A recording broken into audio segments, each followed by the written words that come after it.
Magandang hapon. Ang ating pag-aralan sa hapon na 'to ay tungkol sa tatlong bagay. Ang unang apat na apostol o disipulo ni Jesus Christ. Pangalawa, ang pagpapagaling niya doon o pagpapalabas niya ng masamang espiritu doon sa isang tao. At pangatlo, pagpapagaling ni Jesus sa mga taong may sakit. Okay? Sige, bago tayo magsimula, manalangin tayo. Dakilang Diyos, salamat po sa binigay niyo sa amin na pagkakataon na makapag-aral ng salita ninyo. Kayo pong gumabay sa amin, na maging mapagpakumbaba kami at humingi kami ng tawad sa inyo. Alam namin na kaya lang nagiging posible ang aming pagkonekta sa inyo dahil sa ginawa ng Panginoong Hesukristo. Kayo po ang madakila sa aming pag-aaral at humingi kami ng tulong na maintindihan namin ang inyong salita. At kayo din po ang maggabay sa amin sa pagbasa at pag-analyze ng mga salita ninyo. Hingi namin ito lahat sa pangalan ni Jesus na aming Diyos at tagapagligtas at sa gabay at tulong ng Banal na Espiritu. Amen. Okay. So ang una is yung unang apat na disipulo ni Jesus Christ. Ang pangalawa naman ay ang pagpapagaling niya o pagpapalabas niya ng demonyo dun sa isang tao. At ang pangatlo, ang pagpapagaling ni Jesus Christ sa maraming mga tao. Okay? So ang ating text ay makita sa Mark 1. Marko 1:16. Ayan, hanggang 34. Okay? Kung meron kayong mga Bibles, pwede ninyong sundan ang inyong mga mata sa Bisaya o sa Cebuano. Sa akin naman ay Tagalog. Okay? Basahin ko. Habang naglalakad si Jesus sa tabi ng lawa ng Galilea, nakita niya ang magkapatid na Simon at Andres na nanguhuli ng isda at sa pamamagitan ng lambat. Ayan. Sila'y kapwa mga mangingisda. Sinabi ni Jesus sa kanila, "Sumunod kayo sa akin at kayo'y gagawin kong mangingisda ng mga tao." Pagkasabi niya nito'y agad iniwan ng magkapatid ang kanilang mga lambat at sumunod sa kanya. So sabi dito, si Jesus daw ay naglalakad doon sa lawa ng Galilea. At ang magkapatid na si Simon at si Andres o Simon Pedro ito, si Pedro at si Andres, nanguhuli daw sila ng isda. At pagkatapos, sinabihan sila ni Jesus Christ, "Sama kayo sa akin at gagawin ko kayong mangingisda ng mga tao." At ang sabi sa verse 18, pagkasabi nito ay agad iniwan ng magkapatid ang kanilang mga lambat at sumunod sa kanya. Parang ano no, parang magic na sinabihan ka lang na sama ka sa akin, tapos biglang sasama naman agad. Hindi naman yan ganito ang nangyari talaga. So, ang nangyari dito, bago pa tong encounter na to, meron na silang naririnig tungkol kay Jesus. Maaring naririnig na nila kung paano gumagawa ng miracle si Jesus, na nakita na nila na si Jesus Christ ay propeta ng Panginoong Diyos, kaya sila sumama. Hindi yan yung first time lang nagkita, parang may tara, samahan mo ako. Gagawin kitang mangingisda ng tao. Hindi. Ayan, so meron na silang prior o iba ng encounter kay Jesus mula ng panahon na ito. So sumunod sila kay Jesus at nagpatuloy sila sa paglalakad at sa di kalayuan ay nakita naman niya ang magkapatid na Santiago at Juan, si James at si John. Yung Santiago sa English, James yan, na mga anak ni Zebedeo. Sila ay nasa kanilang bangka at nag-aayos ng mga lambat. Tinawag din sila agad ni Jesus at sila ay sumunod din sa kanya. Iniwan nila sa bangka ang kanilang ama na kasama ang kanilang mga upahang manggagawa. So ito naman, dalawa rin ulit na mangingisda, si Santiago at si Juan. At ganun din ang nangyari. Sinabi ni Jesus, "Sama kayo sa akin." At iniwan nila yung kanilang tatay. So ayan again yung ating interpretasyon dito na itong apat na mangingisda na to, hindi ito ang first time na nakita nila si Jesus. At sumisikat na nga si Jesus dahil nagtuturo siya, nagpapakaling siya ng may mga sakit at naghihimala na siya. So, sa buhay din natin, parang tayo no, pag nag-aaral tayo ng Bible, siguro kung yung unang beses na nag-aral kayo nila Ate Kay, hindi pa kayo ganun naniniwala. Pero as the days go by, as the weeks go by, nakikita natin na kung gaano katotoo yung salita ng Diyos. Kasi ang banal na spirito nagwo-work sa atin eh. At ganon din sa kanila, na unti-unti nagpapakilala ang Diyos kasi paulit-ulit nilang naririnig ang salita ng Panginoon. So kagaya sa atin, may time talaga na dapat na maranasan o it takes time talaga. Hindi bigla-biglaan, hindi naman nagmamadali ang Diyos eh.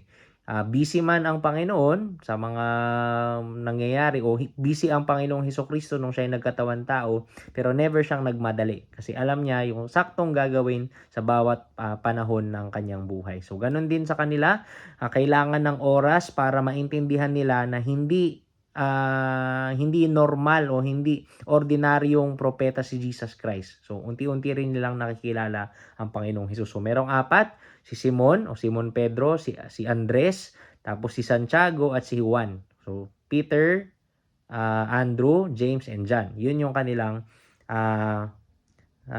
yun yung unang apat na mangingisda. Okay? So, tuloy natin sa Luke 4. Sa Mark 1:21. Ito naman yung pagkasapi ng ng demonyo doon sa isang tao sa lugar ng sinagoga. Yung sinagoga parang templo yon. Sige, basahin natin. Nagpunta sina Jesus sa Capernaum at nang sumunod na araw ng pamamahinga ay pumasok si Jesus sa sinagoga at nagturo. Namangha ang mga tao sapagkat nagtuturo siya ng may kapangyarihan, hindi tulad ng mga tagapagturo ng kautusan. Ang sabi dito, si Jesus pumasok sa sinagog o sinagoga sa Tagalog. Yung sinagoga para siyang maliit na templo. Pero marami siya sa bawat tribo ng bansang Israel. So, pumasok siya doon, maaaring kumuha siya ng aklat na nagsasabi ng salita ng Panginoong Diyos at ito ay kanyang inexplain. At nakita ng mga tao yung otoridad ni Jesus magsalita nito. Napansin natin may mga tao na pag nagtuturo ng salita ng Diyos, parang alam na alam nila yung Bible. Parang ganun si Jesus. Kasi syempre siya ay Diyos na nagkatawan tao, alam niya ang salita ng Panginoon at ito ay kanyang tinuro. Hindi daw kagaya ng mga tapagturo ng kautusan na parang walang kapangyarihan magsalita. Okay, so tuloy natin. Verse 23, bigla namang pumasok sa sinagoga ang isang lalaking sinasapian ng masamang espiritu. Ito'y sumigaw, ano ang pakay mo sa amin, Jesus na taga Nazaret? Naparito ka ba upang kami puksain? Kilala kita, ikaw ang banal na mula sa Diyos. So, ang sabi dito, may pumasok daw na isang tao na may masamang espiritu at sumigaw siya, sabi niya, anong kailangan mo sa akin? Naparito ka ba para sirain kami? Ibig sabihin, ang mga demonyo, alam nila na sila ay paparusahan ng Diyos. At ito nga, dahil alam nila na paparusahan sila ng Diyos, nagdo-double time sila na magsama ng mga tao na mapunta din sa impyerno. Kasi alam nila talo na sila eh. Dadating yung panahon na sila ay pahihirapan ng Panginoong Diyos. Pero sabi nga nila, parang mauuna na ba? Ito na ba yung takdang panahon? Pero tingnan natin kung ano ang sinabi ni Jesucristo. Sa verse 25, ngunit iniutos ni Jesus sa masamang espiritu, tumahimik ka, lumabas ka sa kanya. Pinangisay ng masamang espiritu ang lalaki at sumisigaw itong lumabas sa kanya. So, lumabas na yung demonyo at hindi na napahirapan itong tao na to. Ang lahat ay namangha, kaya't sila'y nagtanungan sa isa't isa. Paano nangyari yon? Ito ay isang kakaibang katuruan. Makapangyarihan niyang nautusan ng masamang espiritu at sumunod naman ang mga ito sa kanya. Dahil dito, mabilis na kumalat sa buong Galilea ang balita tungkol kay Jesucristo. So mapansin natin, unti-unti na si Jesus Christ gumagawa ng mga mirakulo para mapakilala ang kanyang sarili. Pero sa buhay natin, hindi tayo nagpapagamit sa Diyos para makilala tayo. Kundi kaya tayo nag-aaral ng salita ng Diyos para makilala natin siya. Hindi para mapagyabang na, ay, ang dami ko nang alam sa Bible, nagba-Bible study kami. Hindi ganun ang punto. Kaya tayo nagba-Bible study para maiangat ang pangalan ng Panginoong Hesus at mababa ang sa atin. So, ayan ang nangyari.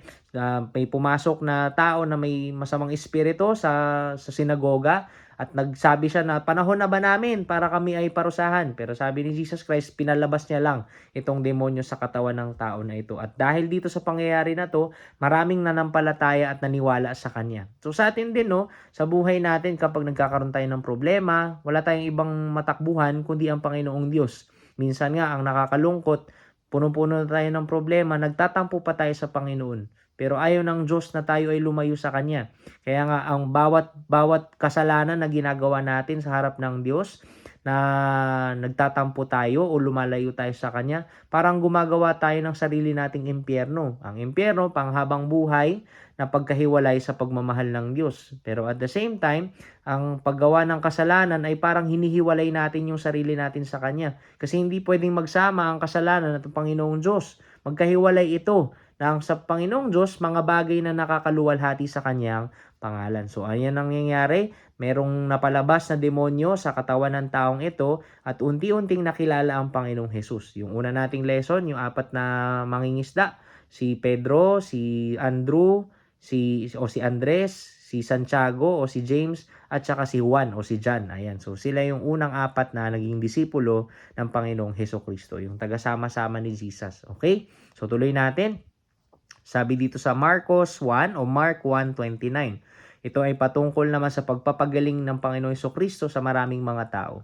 Mula sa sinagoga ay nagtungo agad si Jesus at ang kanyang mga alagad kasama sina Santiago at Juan sa bahay ni na Simon at Andres. Si Simon at si Andres, again, magkapatid sila, at si Santiago at si Juan magkapatid din. Okay. So noon ay nakahiga dahil nilalagnat ang biyenan ni Simon at ito'y agad nilang sinabi kay Jesus. May sakit yung biyenan o mother-in-law ni Simon o ni Pedro. So isa itong katotohanan na hindi porke ikaw ay pastor, hindi ka na mag-asawa. Kasi ito yung minsang nabibigay din eh. Yung mga apostoles, meron silang asawa or pwede silang mag-asawa. So hindi yun kakawalan ng karapatan na kapag naging lingkod ka ng Diyos, di ka mag-asawa. So isa ito na example na merong mother-in-law itong si Simon o si Pedro. At meron siyang asawa. Ayan. So kaya't nilapitan ni Jesus ang babae. So nilalagnat daw yung kanyang biyenan. Kaya't nilapitan ni Jesus ang babae, hinawakan ito sa kamay at binangon. Noon di gumaling ito at naghanda ng pagkain para sa kanila. Isa sa mga misteryo bakit nilalagay ang isang salita sa Bible. So ang sabi dito, hinawakan pa daw ni Jesus ang babae sa kamay. So bakit kaya yung iba naman pinapagaling niya, sinasabi niya lang, tapos yung iba kinakausap niya lang, gumagaling na. Pero bakit kaya hinawakan pa ni Jesus itong babae na to? Ang pinakamataas na tsansa ng sagot kung bakit ganito, kasi gustong iparamdam ni Jesus yung pagmamahal niya dun sa babae. 'Di ba? May mga times din na yung mga taong may ketong, bago pagalingin ni Jesus Christ, hinahawakan niya. Kasi yung mga taong may ketong, pinandidirian ng mga tao kasi nga mahahawa sila eh. Pero dahil Diyos na nagkatawan tao si Jesucristo, hindi siya nahawa at pinaramdam niya kung gaano niya kamahal yung mga taong may ketong. At ganun din, 'di ba, kapag mga matatandang babae, kapag ang love language nila ay sila ay mahawakan, 'di ba? Mapansin ninyo, siguro yung asawa ninyo, kung hindi niyo hawakan yung asawa ninyo, hindi niya maramdamang mahal mo sila o mahal natin sila. Ayan, 'di ba? So isa 'yan na kailangan gawin para mas maparamdam kung gaano natin kamahal ang isang tao. So ayun yung nangyari. So hinawakan niya at pagkatapos niyang hawakan, ito din ay gumaling at nagsilbi pa sa kanila.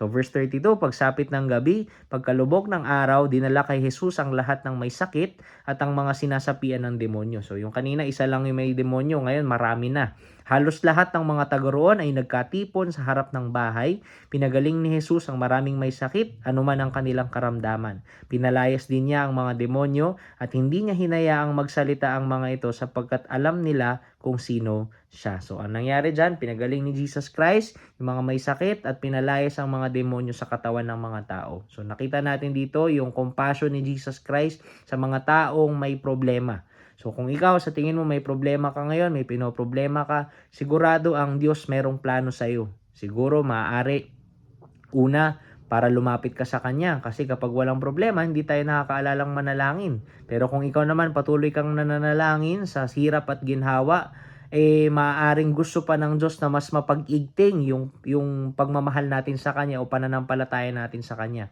At ang panghuli, maaari dahil masyado na tayong nakahawak sa mundong kinalalagyan natin.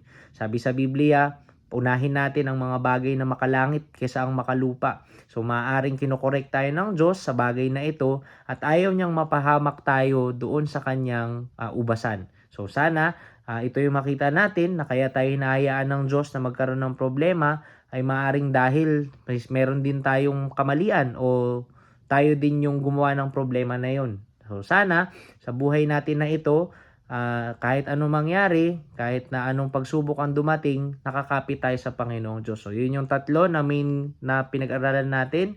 Una ay yung pagtawag sa unang apat na disipulo, unti-unti nakilala nila ang Diyos na nagkatawan tao, ang Panginoong Jesucristo, at hindi sila minadali ng Diyos. At ganoon din sa atin, nagba-Bible study tayo, hindi tayo nagmamadali, at every Saturday, nag-aaral tayo ng salita ng Diyos para ma-remind tayo na mayroong Diyos na nagmamahal sa atin. Okay? Pangalawa, yung tao na doon sa sinagoga, pumasok siya at nagwala, dahil akala niya papahirapan na siya ng Diyos dahil papalabasin yung demonyo sa katawan niya. So, ayun nga, Sabi doon, pinalabas lang siya, hindi siya pinarusahan pa kasi hindi pa panahon para sila ay parusahan. Okay? At ang panghuli, yung pagpapagaling ni Jesus Christ doon sa mother-in-law o sa biyanan ni Simon o ni Simon Pedro. At nakita natin doon na merong paghawak pa bago pinagaling. So, ayun, merong pag-ibig sa paghawak. So, tamang gamitin natin ito sa ating mga mahal sa buhay. Sabi nga, hindi sinasabi ang I love you, I miss you sa taong patay na. Kasi 'di ba pag may patay, ganun yung nangyayari. Pero sana sinasabi natin ito habang buhay pa yung taong kasama natin. Sige, manalangin tayo. Dakilang Diyos, salamat po sa binigay niyo sa aming pagkakataon na makapag-aral ng salita ninyo. Kayo pong magpayabong nito at patuloy na magpalago sa amin. Alam namin na ang trabaho lang namin ay magdilig at magtanim, pero ang paglago ng mananampalataya ay galing po sa inyo. Nawa hindi po kami maging bansot sa aming pananampalataya, bagkus mas lalo kaming mapalapit sa inyo. Salamat sa paggabay niyo sa bawat isa sa amin. At naniniwala po kami na may maganda kayong plano sa bawat isang mananampalataya, na kami ay lalago at patuloy na magamit sa inyong ubasan at maging inspirasyon sa mga taong nasa paligid namin, whether mananampalataya o hindi. Maging pagpapala kami sa mga tao sa paligid dahil kami ang unan yung pinagpala. Hingi namin ito lahat sa pangalan ni Jesus na aming Diyos at tagapagligtas, sa gabay tulong ng banal na Espiritu at sa kanyang pag-convict sa amin. Amen. Maraming salamat. Bye-bye!